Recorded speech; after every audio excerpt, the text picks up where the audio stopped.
In today's video, we have all the latest NHL news and rumors around the NHL. Today, we're following some big stories like the fact that Shesterkin reportedly turned down an $88 million contract extension from the New York Rangers. There's reportedly interest for the Leafs to re-sign John Tavares. Also, some trade talk around Columbus and the Anaheim Ducks. Landing spot potential for Cam Fowler. We have more news on the NHL waiver wire today. Another signing in Edmonton. The Kraken have a new captain. And we have the NHL season off today with a triple header to get things going. All that and more coming up next.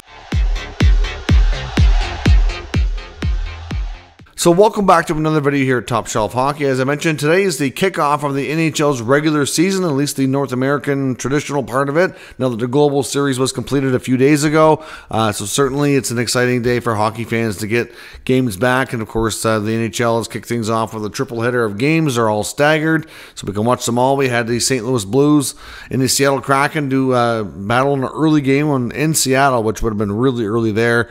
That would have been like I think a 1:30 Pacific start. So the Kraken had a first couple of goals. Vince Dunn, Ellie Tolvanen scored.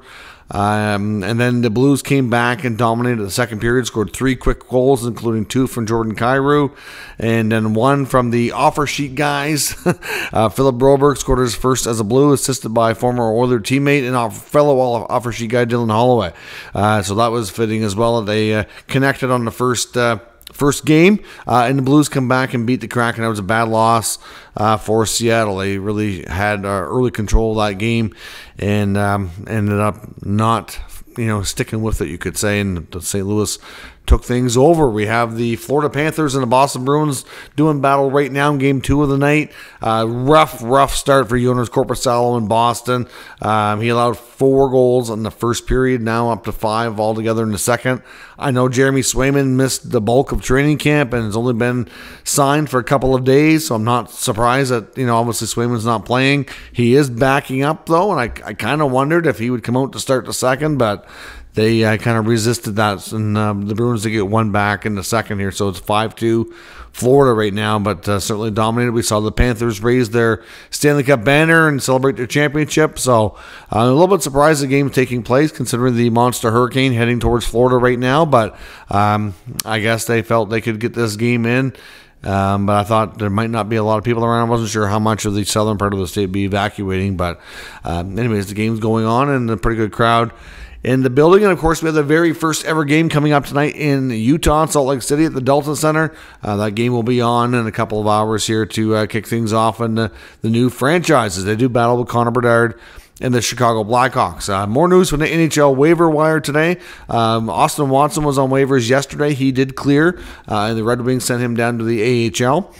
Today we have Panthers goaltender Chris Driedger. So of course I'm not sure what their plans are there, but Driedger is on waivers now. Spencer Knight was already demoted yesterday to the AHL.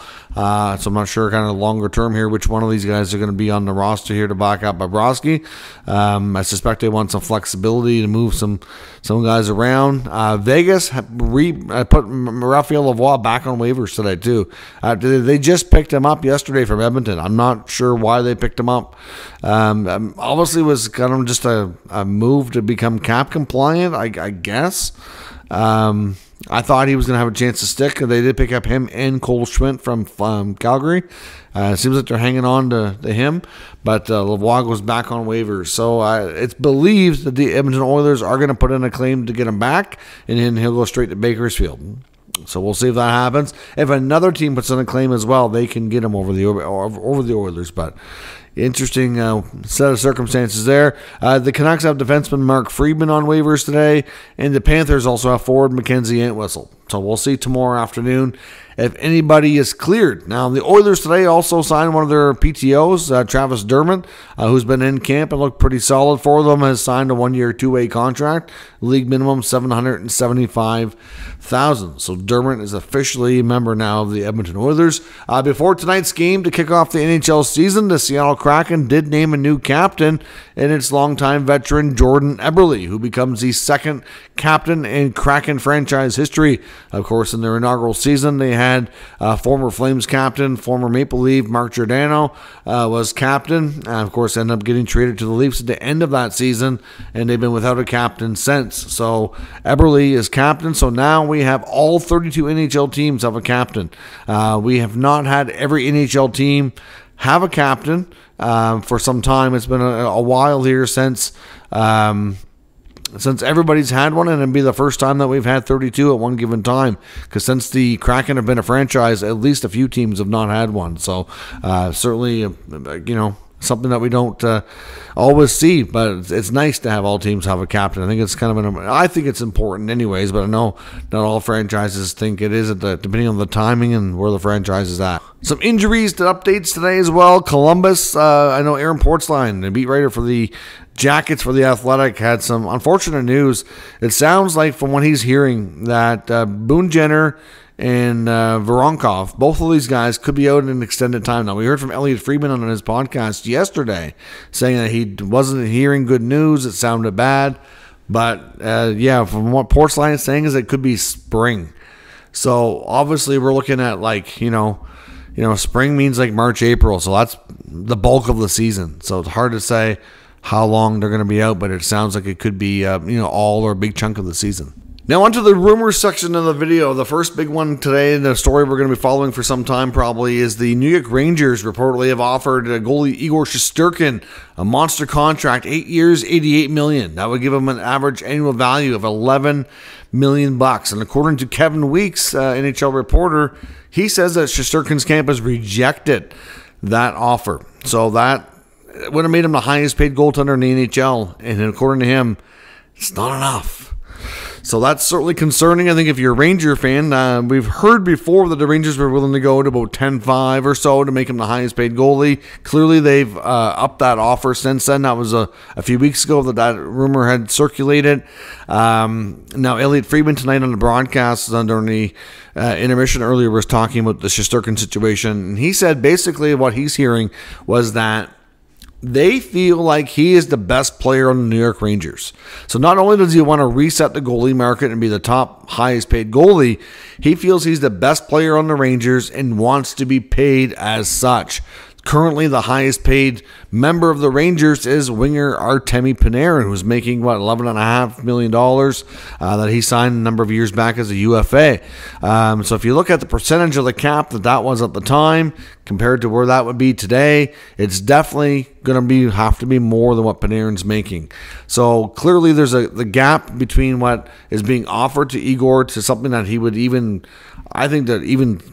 really get things moving closer to being done. You're probably looking at least $600,000 to $700,000, but ideally $1 million is what he's looking for. We had heard rumors a while ago about $12 million, and this kind of makes it sound like it's probably not far off at all, considering he rejected 11 and he wants more than Panarin of 11. What does he make? I think it's 11.6, I believe, if I'm not mistaken. So that's a ton of money. I don't care how good a goalie is. And what Friedman was saying is I don't know that teams are really prepared to start seeing goalie contracts go to this level. We saw one or two with Price and Bobrovsky years back, and then Vasilevsky came close, but there wasn't very many who could even really kind of command that money because a lot of them did not age well. I mean, Carey Price played well, but then look at how his body broke down in the injuries, and he ended up spending a big chunk of that contract on LTIR. In Bobrovsky's case, it did not start well at all. Yeah, he's got a Stanley Cup now, but the first 2 to 3 years of that contract, it looked brutal. So it's, I'm not sure what the Rangers do. There was speculation that Igor's camp would not want to negotiate in season. Well, their season starts today. I mean, they don't play today, so we're not talking very much time to get a deal done with a fairly big gap by the sounds of it. I don't know that they can do that before the season starts. I mean, if they come to him during the season and they want to pay him 12, you would think they would listen, right? You would have to want to think so anyways. But yeah, I mean, they might not want to negotiate is what some people are saying. that could, push things to the end of the year, which you're getting close to the UFA period, and it's kind of risky that you may not get it done, and he could test free agency, which you don't want to do. The Rangers have been blessed with strong goaltending for such a long period of time. I mean, they went right from the Henrik Lundqvist era straight into the Igor Shesterkin era. They've had elite level goaltending for so many years. To lose him would be an absolutely major step back, right? So they don't want that to happen at all. But at the same time, can they afford to pay him 12? Can they justify it? That's going to be the thing. I think they'll find a way, but it sounds like he's, everybody's saying, and Friedman was saying to the end of the broadcast, that he's not backing down. And he's looking for close to $12 million. And we'll see. Let me know your thoughts. Is that going to get done, or is this going to end up in a situation where we could end up possibly seeing his rights traded? And I don't think they're not going to trade him in season. I don't see that happening. But his rights could be traded in the offseason. He could leave as a free agent. This is a pretty substantial rumor around a pretty important player. So let me know what you think in the comments. Also on TSN Insider Trading, Pierre LeBrun was reporting that there is mutual interest, according to him, between the Toronto Maple Leafs and former captain, now alternate captain, John Tavares, on a contract extension. Of course, he's in the final year of that free agent deal he signed with the Leafs after leaving the Islanders. Hard to believe it's been that long already. Of course, 7-year deal, $11 million a season. And we know that for him to stay, though, he's going to have to take a big-time haircut. There's no doubt about that. With him and Marner both, potentially hitting UFA status next offseason, with different parts of their life, obviously. And I think when it comes to the Leafs, we're looking at completely different scenarios. I would suspect, I don't know what Tavares is going to want, but at this stage in his career, being like in his mid-30s, obviously his production, we'll see how he does this year, but so far, it's still decent, but it is going down a bit, which is expected. So, do they do like a 2-year deal or 2 to 3 years? It's going to be something shorter term. I think it would have to be, right? How much less money? I don't know what the Leafs are willing to go. I'm thinking like, at most something in the Claude Giroux range, where he signed in Ottawa 3 years, around $6 million. Would he do that? Maybe it might have to be a little less. I don't know. I mean, the Marner situation, he's still hitting the prime of his career, a lot younger, still probably putting up 100-point seasons. So, that's a completely different scenario. That's going to be a lot more expensive, a lot more complicated, and a lot more longer term. So, we'll see what happens with Tavares. LeBrun was saying that there's nothing imminent right now. So, it's not like things are getting close to being announced, but there is mutual interest on both sides. They're having some conversations, but nothing imminent. So we'll see. But they have a desire to get it done. So we'll see if they do. In Columbus, as we were talking about earlier, Aaron Portzline, of course, like I said, had some bad updates on some injuries for guys like Voronkov and Jenner. He also went on to say that there's some trades and there's certainly some activity we should see out of Columbus. They're certainly not expected to have a great year, and they're expected to be one of the more interesting teams to watch as we get closer to the trade deadline later in the season when a lot of the trade activity takes place. He mentions Ivan Provorov as being a name to watch. Feels like there's a pretty good odds that he will get moved sometime during the season. He even goes so far as to say that he wonders about David Jiricek. Even though he was a high pick and he's still young, at this stage of his career, it doesn't make sense to have him on the NHL roster, but sitting him out.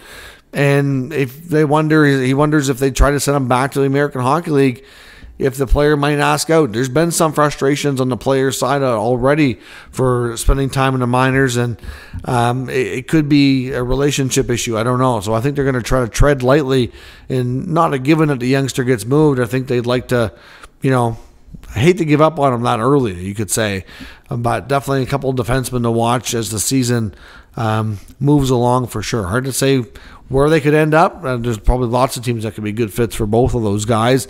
In Sportsnet is one of their articles. Obviously, it's prediction season. I know I put out a video earlier making my 32 predictions for the NHL season. Since there's 32 teams, I decided to do 32. Ryan Dixon was the author of the Sportsnet article, and he predicts that Cam Fowler, of course, we know lots of rumors and speculation around him, that he'll be traded this year, and that he's going to end up with the Red Wings. Now, the Red Wings, I can see needing help on the blue line.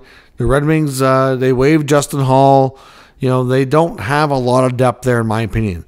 I think Detroit might be a team to watch early because, personally, I I won't be surprised if they do have some struggles. I don't love their goaltending. I don't love their defense. They have some good forwards. So I think they'll be able to score some goals, but can they keep the puck out of the net is going to be the big question here. So if they struggle early, I can see them, trying to make a move or two to salvage the season, maybe even a coaching change. We'll see. But Fowler to Detroit does have some level of, making sense to me. But I think there'll be other teams in as well. We know that Fowler had reportedly agreed to expand his list since he has such a small availability through his trade request on his contract. Teams that he can block, so he's willing to work with them to give them a little bit more flexibility to get a deal done. So we'll see what happens, but Fowler's definitely a name to watch throughout the season as well. He's definitely going to, or at least not definitely, but likely gets traded sometime before the deadline. Let me know your thoughts on all of today's news and rumors down in the comments. Check out my other video, like I said earlier today, if you haven't already. I'd love to know what you think of my 24-25 season predictions. Thank you very much for watching, and I'll catch you next time.